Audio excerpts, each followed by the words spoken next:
날마다 쓰는 나의 신앙일기 TV 데일리 큐티 나무향기입니다.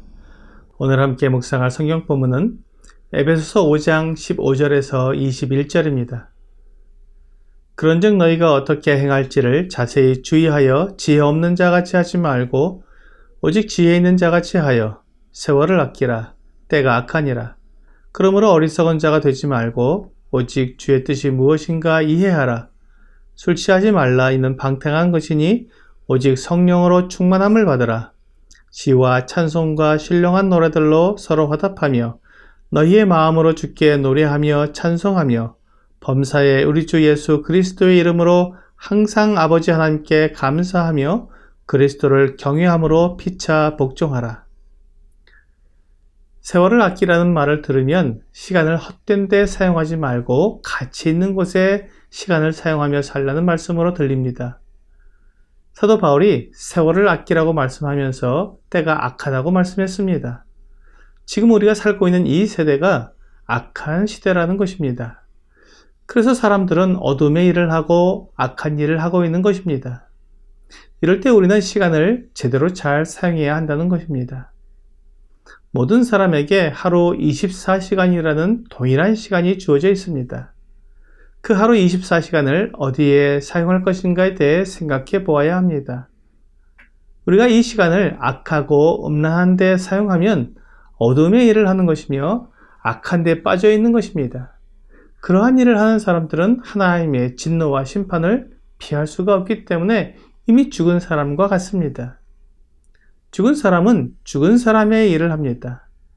소경은 앞을 보지 못하기 때문에 앞을 더듬을 수밖에 없고 돌뿌리에 걸려 넘어질 수밖에 없습니다. 소경에게는 이러한 모습이 전혀 이상하지 않습니다. 하지만 눈을 뜬 사람이 앞을 더듬고 돌뿌리에 넘어지는 것은 이상한 일입니다. 눈을 뜬 사람이 빛 가운데서 앞을 더듬을 이유가 없습니다. 만약 그가 그렇게 앞을 더듬고 넘어진다면 그는 매우 이상한 상태입니다. 살아있는 사람은 죽은 사람처럼 행동하지 않습니다. 죽은 사람은 더럽고 끔찍한 일을 합니다. 관 속에 들어가 무덤에 놓여 있을 때 벌레와 세균에 의해 몸이 썩어가고 뜯어먹힙니다. 죽은 사람은 그런 일에 대해 무감각합니다. 생명이 없기 때문에 흙에서 온 그 몸은 다시 흙으로 돌아가는 것입니다. 하지만 생명에 있는 사람은 벌레에 물리면 고통스러워합니다. 그리고 벌레를 쫓아내고 몸을 옮겨서 자신의 몸이 썩지 않도록 보호합니다. 죽은 사람과 산 사람은 전혀 다른 생활을 하는 것입니다. 만일 산 사람이 죽은 사람처럼 행동한다면 그에게서 깨어나라고 말할 것입니다. 정신 차리고 똑바로 보라고 말할 것입니다. 오늘 본문이 바로 그것을 우리에게 말해주고 있는 것입니다. 주님의 뜻이 무엇인지 이해하라고 말씀하고 있습니다. 하나님께서 우리를 구원하신 목적이 어디에 있는지 생각하라는 것입니다. 어떤 분들은 하나님께서 우리를 천국에 가게 하기 위해 구원하셨다고 말하는 분들이 있습니다. 단지 천국에 가게 하시기 위함이라면 우리가 예수 그리스도를 믿었을 때 바로 천국으로 데려가시면 될 것입니다. 하나님은 주 예수님을 믿은 우리를 이 땅에 남겨두셨습니다. 그렇다면 우리를 이 땅에 남겨두신 그 이유가 무엇일까요? 다른 사람들처럼 먹고 마시고 사고 팔고 그렇게 살라는 것일까요? 그렇지 않습니다. 우리를 이 땅에 남겨두신 하나님의 뜻을 이해해야 합니다. 그래야 우리가 어리석은 자처럼 유혹에 넘어가 어둠의 일에 참여하거나 악한 일에 동참하게 되지 않기 때문입니다.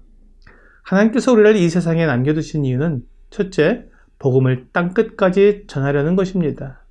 둘째, 교회를 이루어 하나님의 말씀을 가르쳐 지키게 하는 것입니다. 우리가 이 두 가지 일을 제대로 수행하게 되면 하나님께서 영광을 받으시게 됩니다. 이 어두운 세상 가운데 빛을 비추며 악한 일을 하는 사람들을 책망하는 것이 되기 때문입니다. 착함과 의로움과 진실함을 드러내어 하나님이 어떤 분이신지 보여줌으로 사람들이 하나님께 영광을 돌려드리게 하는 것이 우리가 이 세상에 남아있는 이유입니다. 그러므로 우리는 세월을 아껴야 합니다. 우리가 이 세상에 남아있는 시간 동안에 어둠의 일을 하느라 시간을 사용해버린다면 하나님을 영화롭게 할 수 있는 시간이 별로 없게 될 것입니다. 본문 18절은 술 취하지 말라. 이는 방탕한 것이니 오직 성령으로 충만함을 받으라고 말씀하고 있습니다. 술을 마시고 취해서 떠들고 싸우며 또한 육체의 욕심을 드러내는 모습은 방탕한 것입니다. 술에 취한 사람이 하나님의 영광을 드러내는 행동을 하는 것을 보기는 어렵습니다. 오히려 추하고 인간의 욕정을 드러내는 모습을 보게 됩니다. 그렇기 때문에 술 취하지 말라고 단호히 말씀하시는 것입니다. 그에 반해 성령의 충만함을 받은 사람은 시와 찬미와 신령한 노래를 부릅니다. 또한 마음으로 주께 노래하며 찬송합니다. 이런 모습을 술 취해서 떠들고 노래하는 사람과 비교해 보십시오. 성령의 충만함을 받은 사람이 어떤 모습인지 알 수 있을 것입니다. 또한 범사에 우리 주 예수 그리스도의 이름으로 항상 아버지 하나님께 감사하는 모습을 생각해 보십시오. 큰 일이든 작은 일이든 하나님께 감사의 기도를 드리고 또한 실패와 고난과 어려움이 오든지 기쁘고 즐겁고 형통한 일이 오든지 하나님께 감사의 기도를 드리는 모습은 술에 취해서 자기 하소연을 하고 화를 내고 욕하고 떠드는 모습과 전혀 다른 모습입니다. 그리고 마지막으로 그리스도를 경외함으로 피차 복종하라고 말씀했습니다. 사람들은 다른 사람에게 복종하는 것이 매우 어렵습니다. 내가 다른 사람 위에 군림하는 것을 좋아하지 다른 사람에게 복종하는 것은 싫어하고 힘들어합니다. 하지만 성령의 충만함을 받은 사람은 다른 사람에게 복종합니다. 그것은 그리스도를 경외하기 때문입니다. 주 예수님께서 이 세상에 계실 때 아버지께 완전히 복종하셨습니다.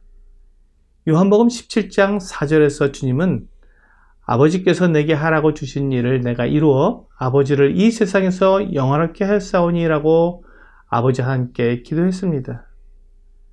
아버지 하나님의 말씀에 완전히 순종하심으로 하나님을 영화롭게 했다는 것입니다.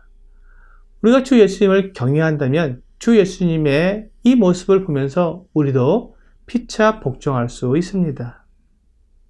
오늘의 적용 질문을 보겠습니다. 나는 지금 죽은 사람의 행실을 하고 있습니까? 아니면 살아있는 사람의 행실을 하고 있습니까? 성령의 충만함을 받은 사람은 이 세상의 어두움의 일에 관여하지 않습니다. 오히려 이 세상에 우리를 남겨두신 하나님의 뜻을 이해함으로 복음을 전하며 교회를 이루는 데 최선을 다합니다. 거룩한 찬양과 감사의 기도와 피차 복종하는 아름다운 모습으로 주님 앞에서 살아갑니다. 나의 삶이 이런 모습이라면 살아있는 사람의 행실일 것입니다. 오늘 내 육체의 욕심을 따라 살면서 죽은 사람의 행실을 하기보다 성령의 충만함을 입어 살아있는 사람의 행실을 하는 여러분과 제가 되기를 주 예수님의 이름으로 기도합니다.